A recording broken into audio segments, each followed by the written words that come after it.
So I was able to marry together 3D modeling, rendering, and hand work, and absolutely loved that part of my career.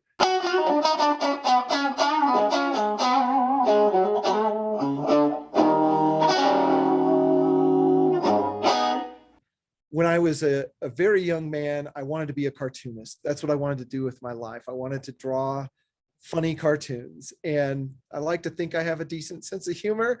And I studied pretty heavily Charles Schulz, the creator of Peanuts. He was my idol growing up.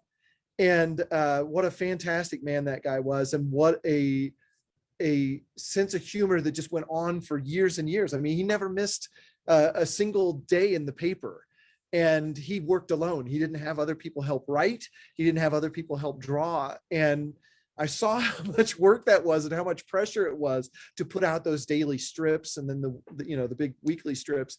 And after reading his biography, I thought, well, maybe cartoonist isn't the right job for me. But I do want to draw for a living, but I think I have some technical chops too. I was always very good in math, and that wasn't because I was born smart. I studied hard. I really enjoyed the subject of math, and I thought I was going to be an engineer. And I actually started my college career as an architectural engineer. And I learned that the engineers were really just going to be doing calculations the rest of their life, and they didn't get to do the creative side. And very rapidly dropped the engineering part and just went architecture because of that creative side.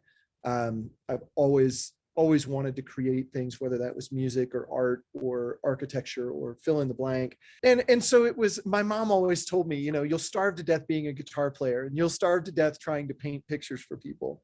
And she said, why don't you find a career that marries those together? And that's where architecture came from. And I've actually left the field of architecture. I left for about 3 years to go do big rock and roll shows. And I missed it so much. When I was on the road, I was actually doing illustrations for architects and keeping my chops up, because it was just something I couldn't divorce myself from. So, and go ahead.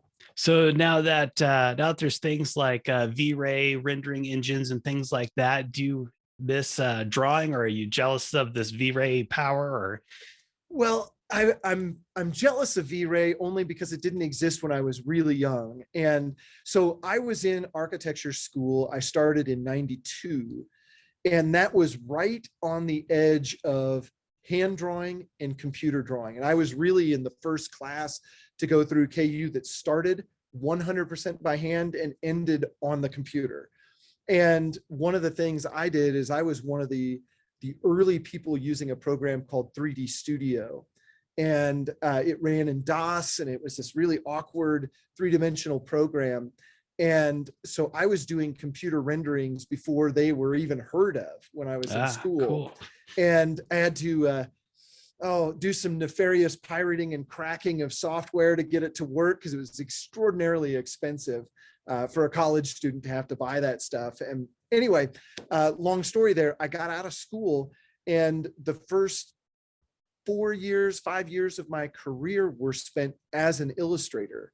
So we were asked to do computer renderings. We were asked to do watercolors, graphite drawings, pen and ink. So I was able to marry together 3D modeling, rendering, and hand work, and absolutely loved that part of my career. The whole combination. Yeah.